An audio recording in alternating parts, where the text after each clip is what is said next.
নমস্কার, আমি সুদীপ্তা। এভি নিউজে আপনাদের সকলকে স্বাগত। প্রথমেই চোখ রাখবো নিউজ হেডলাইন্সে।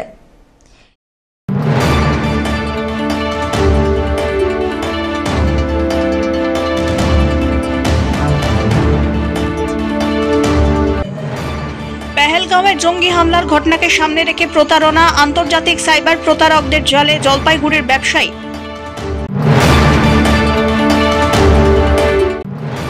উদয়নের নিশানায় শুভেন্দু, রাস্তা ও সেতুর কাজের শিলান্যাস করতে এসে শুভেন্দু অধিকারীকে পাগল বলে কটাক্ষ মন্ত্রী উদয়ন গুহর।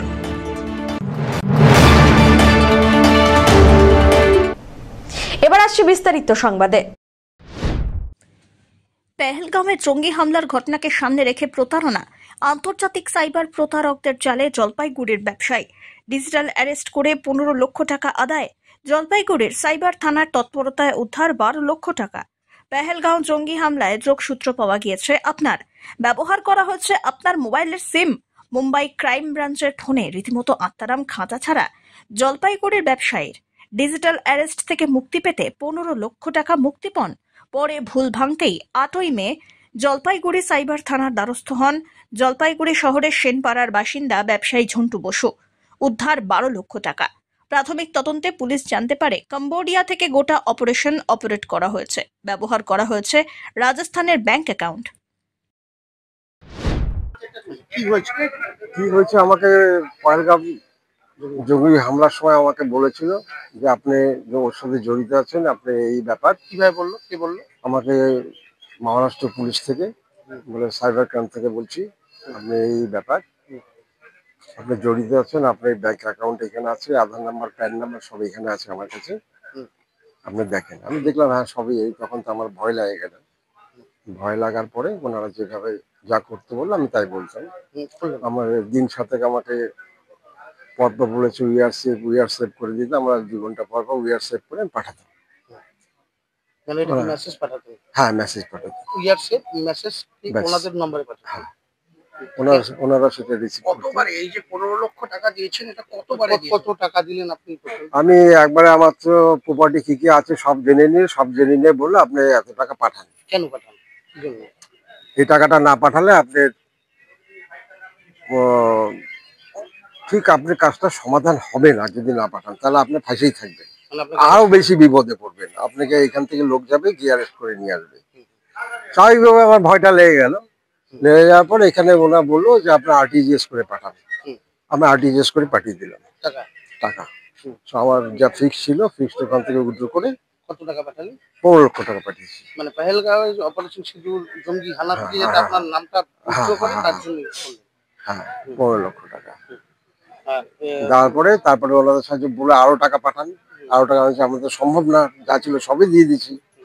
আমি একটা নতুন বাড়ি বানাচ্ছিলাম, বলে যে আপনার বাড়িটা তাহলে মর্টগেজ দিয়ে দেন, মর্টগেজ দিয়ে টাকা পাঠান। আর সেটা সম্ভব না আমাদের আর। তারপরে হয়ে গেল। আমি আর পারবো না। এই যখন বললাম পারবো না, তখন আমাদের ওনার সাথে কোনো ডিটাচ হয়ে গেল। তারপর আমি সাইবার ক্রাইমে এলাম।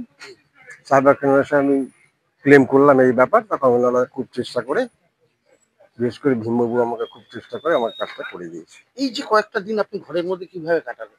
পরিবারে কাউকে বলেছিলেন? কাউকে বলিনি, কাউকে বলিনি। কিন্তু আপনি নিয়ম করে টাকা পাঠিয়ে যাচ্ছিলেন?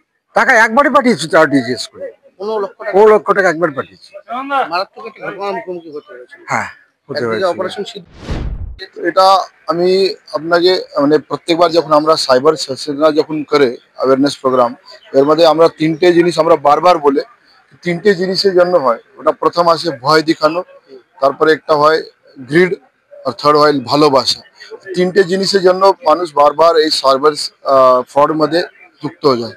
এটার মধ্যে এই কেস মধ্যে আমরা দেখেছি কি ওনাকে ভয় দেখেছি কি আপনার যে নম্বর আছে, ওই না যে নম্বরটা ওই জঙ্গিরা ইউজ করেছে, ওই নম্বরটা আপনার নামে আসে। ওরা দেখে ওনাকে ভয় দেখানো হয়েছিল। लेकिन উনি সঙ্গে সঙ্গে পুলিশকে জানিয়েছে আমাকে।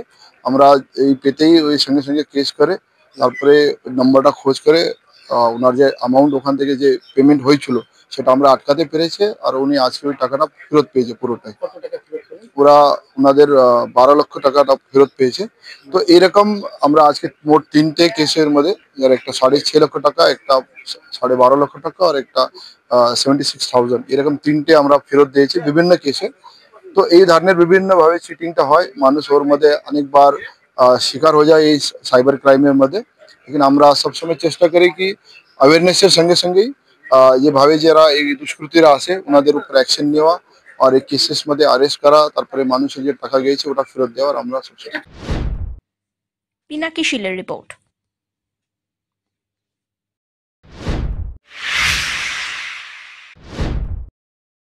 জলপাইগুড়ি সদর ব্লকের গড়ালবাড়ি গ্রাম পঞ্চায়েত এলাকায় রাস্তা এবং সেতুর কাজের শিলান্যাস করতে এসে রাজ্যের বিরোধী দলনেতা শুভেন্দু অধিকারীকে নাম না করে পাগল বলে কটাক্ষ করলেন উত্তরবঙ্গ উন্নয়ন মন্ত্রী উদয়ন গুহ। পাশাপাশি ভোটার তালিকা সংশোধনের নামে ধর্ম দেখে কারো নাম বাদ দেওয়ার চিন্তাভাবনা করলে কোচবিহার থেকে কাকদ্বীপ পর্যন্ত রাস্তায় নেমে মানুষ খেলা বুঝিয়ে দেবে বলেও হুঁশিয়ারি দিলেন মন্ত্রী।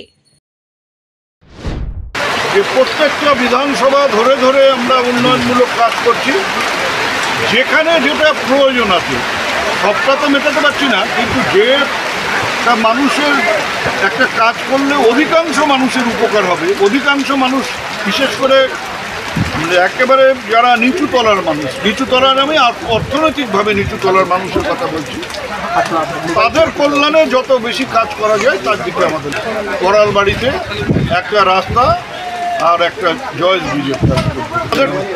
রাস্তা যেমন 6 মাসের মধ্যে শেষ হবে, কিন্তু ব্রিজটা করতে গিয়ে আমাদের বছর দেড়েক সময় লাগবে। তো সেইভাবে আমাদের কাট অফ ডেটও দেওয়া আছে এজেন্সিকে, সেই সময়ের মধ্যে তারা যদি কাজটা শেষ করতে না পারে তাহলে তাদের এগেনস্টে আইনানুগ ব্যবস্থা নেওয়া হবে।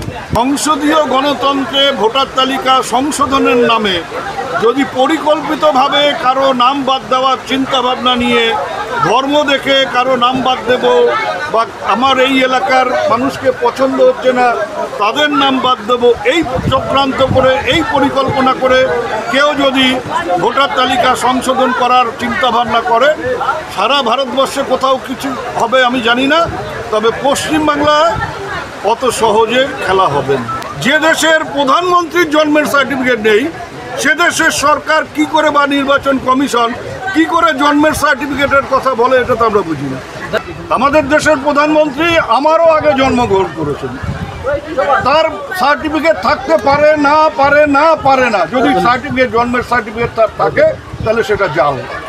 সেটাই আমি বলছি, যদি কোনো পুলিশ অফিসার ভুল করে গিয়ে প্রধানমন্ত্রীকে বলে যে স্যার আপনি তো ভারতবর্ষের প্রধানমন্ত্রী, সবার জন্মের সার্টিফিকেট দেখছেন, সবার নাগরিকত্ব দেখছেন, তাহলে আপনার জন্মের সার্টিফিকেটটা দেখান, নাগরিকত্ব টেস্ট করি, তাহলে উনি কি পারবেন সেটা দেখাতে? কিন্তু অমুক এলাকায় আমি ভোট পাই না, অমুক এলাকার লোক আমাদের ভোট দেবে না, তার জন্য তার নাম ভোটার তালিকার থেকে বাদ দিতে হবে, ও হবে না। যেহেতু সে বাংলায় কথা বলে, বললো তো তার পিঠে তো ছাপ নেই যে সে সাবেক সিটের বাসিন্দা, বাংলাদেশ থেকে এসছে, সেটা তো তার পিঠে লেখা নেই। তারকে আইডেন্টিফাই করছে কেমন করে বাইরের পুলিশ?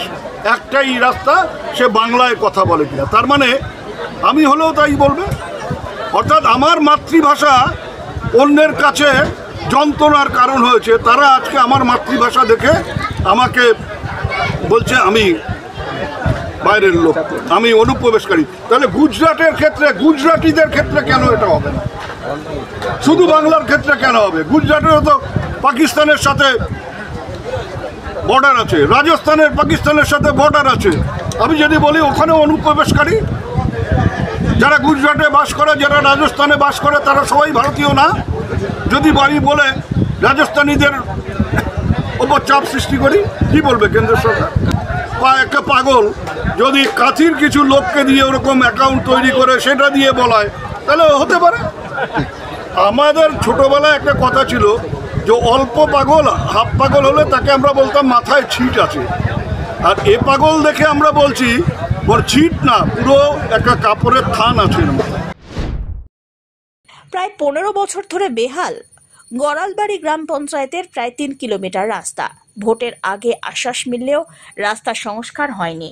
নাওয়াপাড়া, বড়ুয়াপাড়া, কালিয়াপাড়া, বোসপাড়া, দড়িয়াপাড়ার প্রায় 10,000 মানুষ সেই ভাঙা রাস্তা দিয়ে দীর্ঘদিন ধরে যাতায়াত করছেন। অবশেষে উত্তরবঙ্গ উন্নয়ন দপ্তরের উদ্যোগে প্রায় 2,80,00,000 টাকা ব্যয়ে পেভার ব্লকের রাস্তা করা হচ্ছে। 6 মাসের মধ্যে রাস্তার কাজ সম্পূর্ণ হবে।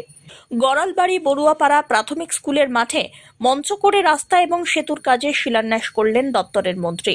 উপস্থিত ছিলেন আদিবাসী অনগ্রসর শ্রেণী কল্যাণ দপ্তরের মন্ত্রী বলচিক বরাইক, জেলা পরিষদের সভাধিপতি কৃষ্ণা রায় বর্মন প্রমুখ। এই রাস্তাটা কতদিন ধরে খারাপ? এটা প্রায় 10 বছর থেকে 7-8-10 বছর থেকে খারাপ। কত লোক মানুষ এখানে বসবাস করে? এখানে প্রায় 10,000-এর উপরে লোক চলাচল করে। এটা আজকে কি হচ্ছে? আজকে এটা শিলান্যাস হচ্ছে। কতটা সুবিধা হবে? আমাদের তো খুবই সুবিধা হবে, গ্রামবাসী সবারই সুবিধা হবে। স্কুলে এতবার যে ভোট যায়, ভোট আসে, তা আপনারা তো রাস্তার দাবি দীর্ঘদিন ধরে করে হ্যাঁ, দীর্ঘদিন ধরে করে আসছি। এবার হচ্ছে, আমাদের সরকারের পক্ষ থেকে হচ্ছে। এবার এই পাড়া এখানে কোন কোন এলাকার লোকজন থাকে? এখানে 6টা পাড়া আছে আমাদের। নাওয়াপাড়া, বড়ুয়াপাড়া, তারিয়াপাড়া, ঘোষপাড়া, খুমটাবান্দি। কোন অঞ্চলে? গড়ালবাড়ি অঞ্চল। এই রাস্তাটা যে কত লোক যাতায়াত করে, কিরকম স্কুল আছে এখানে? হ্যাঁ, পাশে স্কুল আছে, স্কুলে বাচ্চারা আসে প্রতিদিন। একটু অসুবিধা হয়, এবার আর অসুবিধা হবে না, রাস্তাটা হয়ে গেলে। অসুবিধা হয় বর্ষার সময়? বর্ষার সময় খুবই অসুবিধা হয় বাচ্চাদের যেতে, কাদা থাকে, সাইকেল নিয়ে বাচ্চারা যায়, অসুবিধা হয়। কয় কিলোমিটার রাস্তা? 2 কিলোমিটার আছে। এখন রাস্তাটা অনেক সুবিধা হবে, আমাদের সবারই সুবিধা হবে। কি চান এই কাজটা কত তাড়াতাড়ি করলে ভালো হয়? খুব তাড়াতাড়ি হলে, বর্ষার আগে করলেই ভালো হয়, মানে বর্ষার মধ্যেই যেন কাজটা কমপ্লিট হয়ে যায়।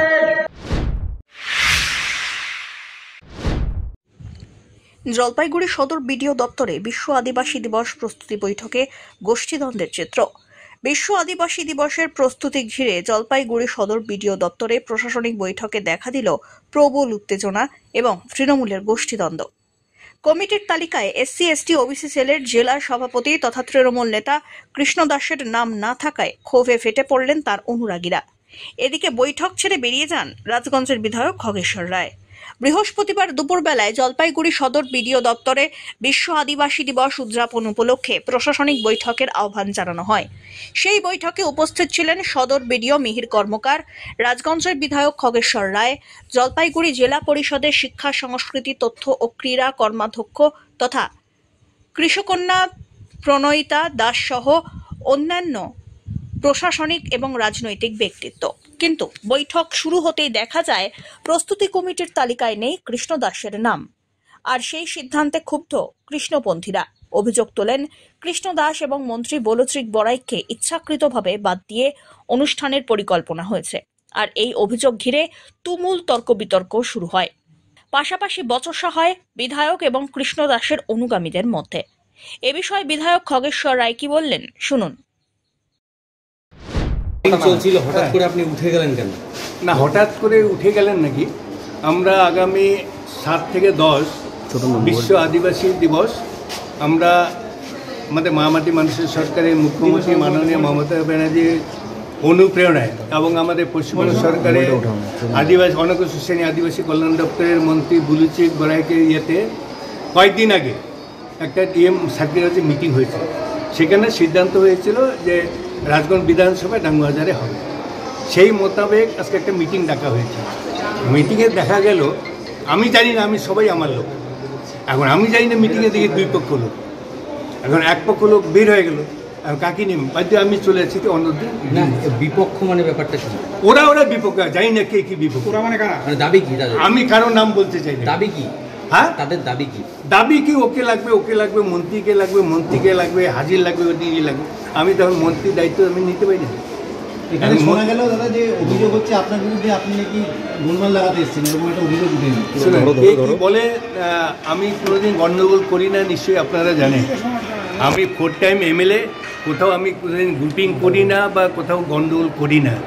কেউ যদি বলে থাকে এটা ভ্রান্ত, তার ভুল কথা, তার নিজের বানানো কথা। আমি কোনোদিন গ্রুপিং করি না, করিনি, এবং জীবনে যতদিন পার্টি করব ততদিন গ্রুপিং করবো না, কেসাল কোথাও লাগাবো না, ওটা আমার নীতি না। সমস্যাটা কি হলো এখানে? এক্স্যাক্টলি কৃষ্ণ দাসের একটা সমস্যা, এক পক্ষ হচ্ছে কৃষ্ণদাসকে লাগবে, ইয়েকে লাগবে। এখন এটা সরকারি মিটিং, কমিটি নিয়ে কোনো সমস্যা? হ্যাঁ বললাম তো, এটা সরকারি মিটিং, একটা সরকারি অফিসার, ডিএম আছে, মন্ত্রী আছে, পিও আছে, আরএম আছে, তারাই ঠিক করে কারা থাকবে না। আমি তো ওখানে বলতে পারি না, এটা পার্টির মিটিং না। কৃষ্ণদাসকে রাখার দাবি উঠেছে। হ্যাঁ কৃষ্ণদাসকে রাখার দাবি উঠেছে। হ্যাঁ দাবি হচ্ছে, ওকে লাগবে, নাহলে মিটিং করে, এটাই বললাম। আপনারা কি বললেন?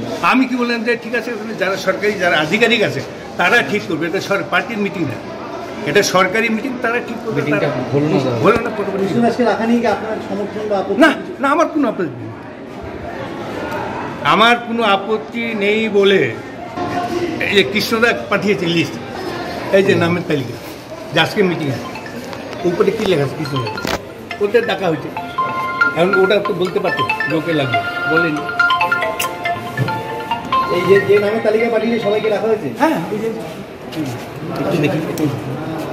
দাবিটা কৃষ্ণদাসকে নিয়ে। হ্যাঁ, দাবিটা মূল দাবিটা কৃষ্ণদাসকে নিয়ে। হ্যাঁ, কিন্তু ওরা যখন প্রথমে তো বলতে পারতো, কৃষ্ণদাসে এটা পাঠিয়েছে, এগুলো মিটিংয়ে থাকবে। আমার ভুল করা, আপনি ছেড়ে চলে এলেন কেন? হ্যাঁ না না, ওরা চলে গেল, মিটিংয়ে গন্ডগোল হচ্ছে। এখানটা মারপিট করতে আমি আসিনি। তাহলে এরপরে কি হবে? এখন তো এরপরে আমরা কালকেই ঠিক করে নেব, আদিবাসী দিবস হবে। অন্যদিকে প্রণয়িতা দাস এদিন বলেন, এদিকে অবস্থার জটিলতায় বৃহস্পতিবারের বৈঠক স্থগিত করে দেওয়া হয়। কৃষ্ণদাসের সমর্থকরা সাফ জানিয়ে দেন, আগামী প্রস্তুতি বৈঠকে তাকে অবশ্যই অন্তর্ভুক্ত করতে হবে।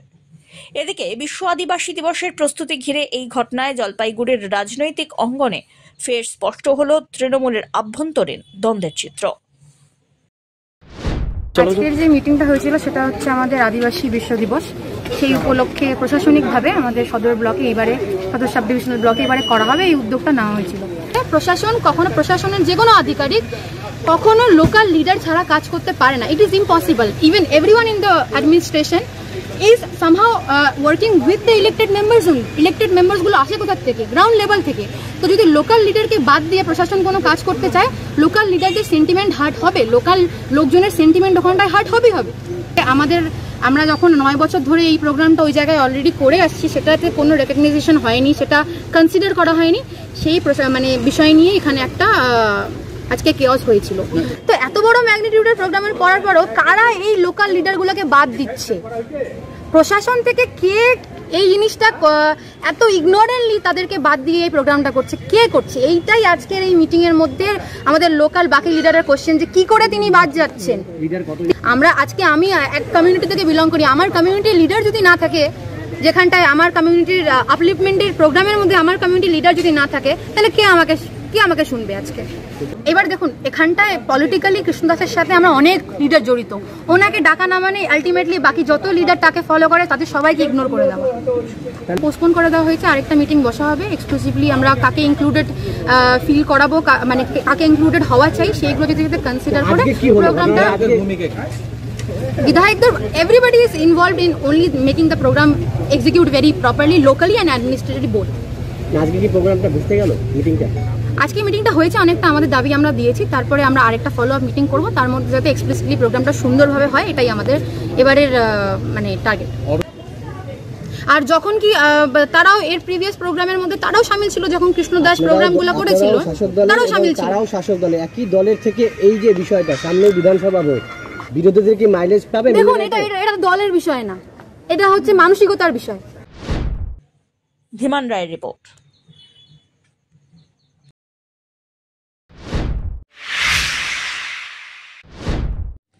ফের রেল লাইনের ওপরে চলে এলো হাতি এবং চালকদ্বয় তৎপরতায় আবারও দুর্ঘটনা থেকে রক্ষা। ডুয়ার্সের জঙ্গলের বুক চিরে বেরিয়ে যাওয়া রেল লাইনের ওপর দিয়ে যাওয়া হাতিকে জরুরিকালীন ব্রেক কষিয়ে রক্ষা করল 15778 ডাউন আলিপুরদুয়ার এনজেপি ট্যুরিস্ট এক্সপ্রেসের চালক বিশ্বজিৎ সরকার এবং সহকারী চালক মনোহর কুমার। চালকদ্বয় গতকাল বিকেল 4:25 নাগাদ দেখতে পান একটি হাতি রেল লাইনের পাশ দিয়ে হেলতে দুলতে যাচ্ছিল। ঠিক তখনই আপৎকালীন ব্রেক কষে ট্রেনের গতি কমিয়ে দেন চালকদ্বয়। সেই কারণে ট্রেনটি কিছুক্ষণ ওখানেই দাঁড়িয়ে থাকে। এরপরে হাতিটি রেল লাইন থেকে নেমে জঙ্গলের পথ ধরলে ফের ট্রেন গন্তব্যের উদ্দেশ্যে রওনা দেয়। গত 26 জুলাই একইভাবে বাগ্রকোট সেবক রেল লাইনের উপরে চলে আসে হাতি এবং চালকদ্বয়ের তৎপরতায় কোনো দুর্ঘটনা ঘটেনি। কিছুদিন আগেই ঝাড়গ্রামের ট্রেনের ধাক্কায় হাতির মৃত্যুর ঘটনা ঘটে। তবে ডুয়ার্সে এদিন চালকদের তৎপরতায় কোনো রকম দুর্ঘটনা না ঘটায় অত্যন্ত খুশি পরিবেশ প্রেমীরা। ধীমান রায়ের রিপোর্ট।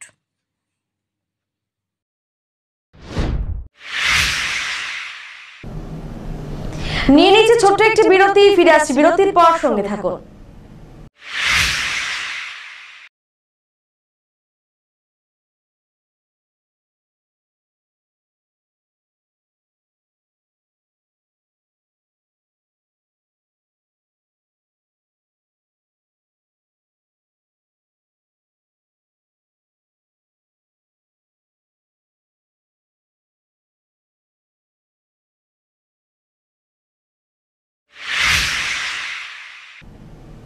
ফিরে এলাম বিরতির পর। একদিকে যেমন ভিন রাজ্যে বাংলা ভাষীদের ওপরে অত্যাচার চলছে বলে দাবি করেছে রাজ্যের শাসক দল, তেমনি ভিন রাজ্যে কাজে গিয়ে পরিযায়ী শ্রমিকদের মৃত্যুর ঘটনা ঘটল। আর সেই ঘটনাকে কেন্দ্র করে ব্যাপক চাঞ্চল্য সৃষ্টি হয়েছে। ভিন রাজ্যে কাজ করতে গিয়ে পরিযায়ী শ্রমিকের মৃত্যু, আর তা নিয়ে ধোঁয়াশায় রয়েছে পরিবার। ছবি দেখে অস্বাভাবিক মৃত্যু হয়েছে বলে দাবি পরিবারের। রাজগঞ্জ ব্লকের বিন্নাগুড়ি গ্রাম পঞ্চায়েতের আমবাড়ি ফালাকাটা গোকুল ভিটা গ্রামের বাসিন্দা দীপু দাস 15 বছর ধরে বিভিন্ন রাজ্যে কাজ করে সংসার চালান। গত 2 মাস আগে কাজের জন্য পুনেতে যান দীপু। সোমবার দীপুর মা মারা যাওয়ার খবর দেওয়া হয়েছিল দীপুর ঠিকাদারকে, কিন্তু মঙ্গলবার রাত্রে পুনে থেকে খবর আসে দীপু দাস মারা গিয়েছে। কাজ করতে গিয়ে ছাদ থেকে পড়ে মারা গিয়েছে সে, এমনটাই জানানো হয়। পরে ছবি পাঠানোর পর দেখা যায় দীপুর গলায় ধারালো অস্ত্রের দাগ। সন্দেহ বেড়ে যায়।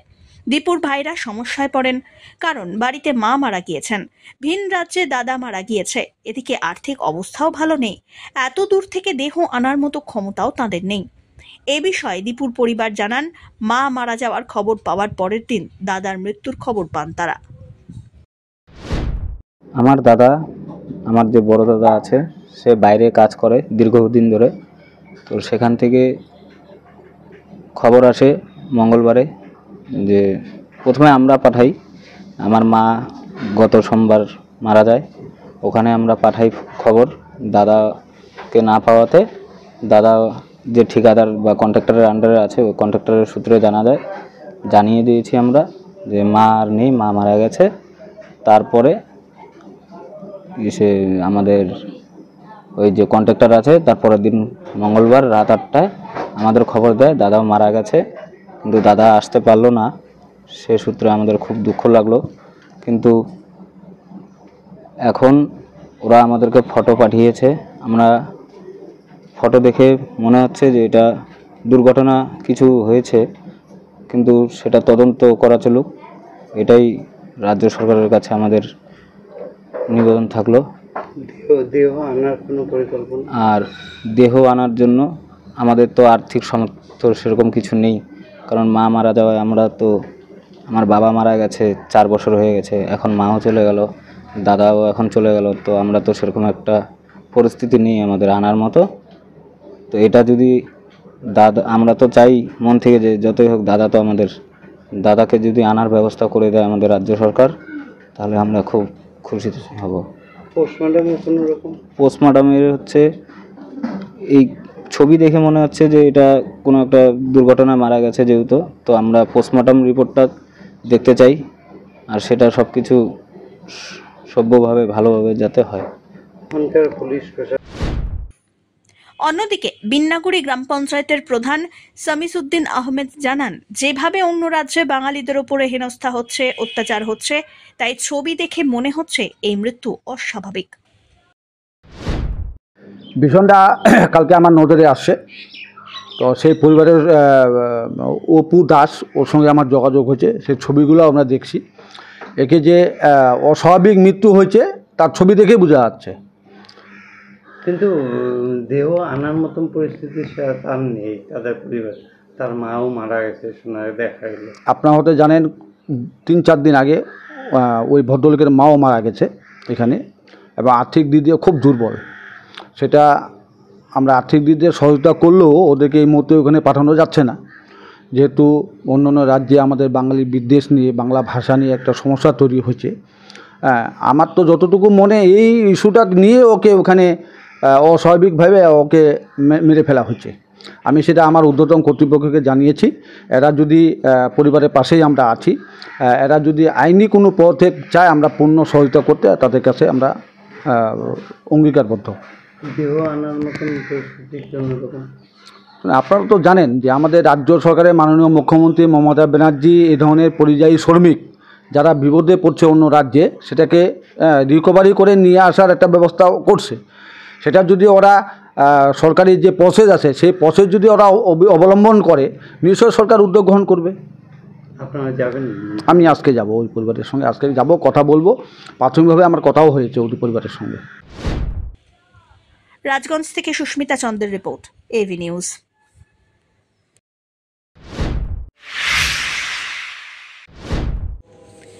বুধবার গভীর রাত্রিবেলায় ভয়াবহ অগ্নিকাণ্ডে ব্যাপক চাঞ্চল্য ছড়ালো শৈলশহরে। দার্জিলিং টেরিটোরিয়াল ডিভিশনের অধীনস্থ কাকছোড়া রেঞ্জের বন বিভাগের স্টাফ কোয়ার্টার ঘিরে এই অগ্নিকাণ্ড। আর হঠাৎই আগুন লেগে মুহূর্তেই তা ভয়াবহ আকার ধারণ করে। প্রাথমিক সূত্রে খবর, প্রথমে একটি খালি কোয়ার্টার্সে আগুন লাগে, তারপরে দ্রুতই তা আশেপাশের কোয়ার্টারগুলিতে ছড়িয়ে পড়ে। সেগুলি পুরনো এবং কাঠের হওয়ায় আগুন দ্রুত ছড়িয়ে যায়। প্রথমে বনকর্মীরা স্থানীয়দের সহযোগিতায় আগুন নেভানোর কাজ শুরু করেন। পরে খবর পেয়ে ঘটনাস্থলে আসে দার্জিলিং দমকল কেন্দ্রের 3টি ইঞ্জিন। দমকল বাহিনীর দীর্ঘ প্রচেষ্টায় আগুন নিয়ন্ত্রণে এলেও ততক্ষণে বন বিভাগের 8টি স্টাফ কোয়ার্টার সম্পূর্ণ পুড়ে ছাই হয়ে যায়। আগুনে ডিভিশনাল ফরেস্ট অফিসারের কার্যালয়ের একটি অংশ ক্ষতিগ্রস্ত হয়েছে, যদিও কোনো প্রাণহানির খবর নেই। তবে বেশ কিছু গুরুত্বপূর্ণ নথিপত্র পুড়ে যাওয়ার আশঙ্কা করছেন বন আধিকারিকরা। ঘটনার খবর পেয়ে ঘটনাস্থলে পৌঁছন Darjeeling wildlife division, Darjeeling চিড়িয়াখানার আধিকারিক সহ অন্যান্য বনকর্তারা। আগুন লাগার কারণ এখনো স্পষ্ট নয়। সব্যসাচী মজুমদারের রিপোর্ট।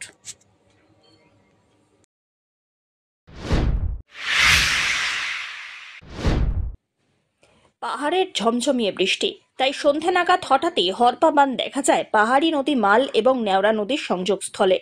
আর সেই সময় একটি ট্রাক্টর নদী পার হচ্ছিল, কিন্তু আচমকা হরপা বাঁধ আসার কারণে ডুবে যায় সেটি। স্রোত এতটাই বেশি ছিল যে রীতিমতো উল্টে যায় ট্রাক্টরটি। এরপরেই জল কিছুটা কমতেই জেসিবির সাহায্যে উদ্ধার করা হয় ট্রাক্টরটিকে। তবে হরপার কারণে ব্যাপকভাবে ক্ষতিগ্রস্ত হয়েছে সেটি। এদিকে হরপার সময় ট্রাক্টরটি ডুবে যাচ্ছিল, এই খবর ছড়িয়ে পড়তেই নদীর দুধারে প্রচুর মানুষ ভিড় জমায়। পাশাপাশি বুধবার বিকেল বেলায় জল ঢাকা নদীতেও দেখা যায় হরপা বান। উল্লেখ্য, গত 22 জুলাই সুখানি নদীতেও হরপা বান আসে। সেই সময় নদীর মাঝেই 3 জন আটকে পড়েন। পরবর্তীতে জেসিবি দিয়ে তাদেরকে উদ্ধার করা হয়। জলঢাকা নদীর এখন অনেক বছর পরে দেখলাম আমরা হরপা বান।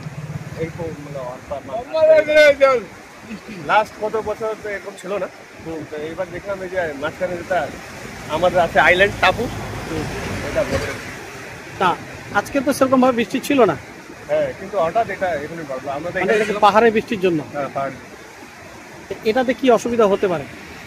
এটাতে অসুবিধা কি, এখন যদি নদীতে কেউ থাকলে হঠাৎ এরকম বাঁধের অবস্থা, বাঁধেরও একটু রিস্ক আছে, কিন্তু মেনলি এখন তো ওই যে নদীতে কেউ থাকলে থাকে। সবাইকে কি বার্তাটা দেবেন?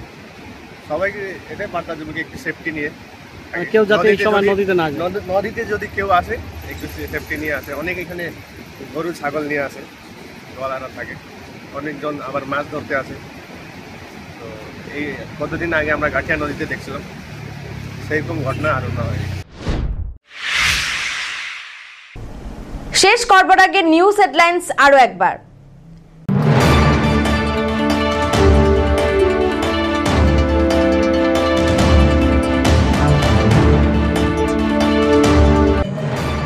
পেহেলগাঁওয়ে জঙ্গি হামলার ঘটনাকে সামনে রেখে প্রতারণা, আন্তর্জাতিক সাইবার প্রতারকদের জালে জলপাইগুড়ির ব্যবসায়ী।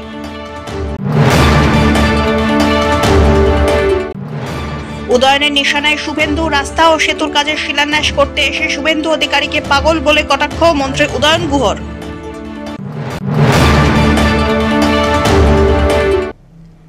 এখনকার মতন এভি নিউজ এ পর্যন্তই। পরবর্তীতে আসছি আরো সংবাদ নিয়ে। দেখতে থাকুন আমার ভিশন। নমস্কার।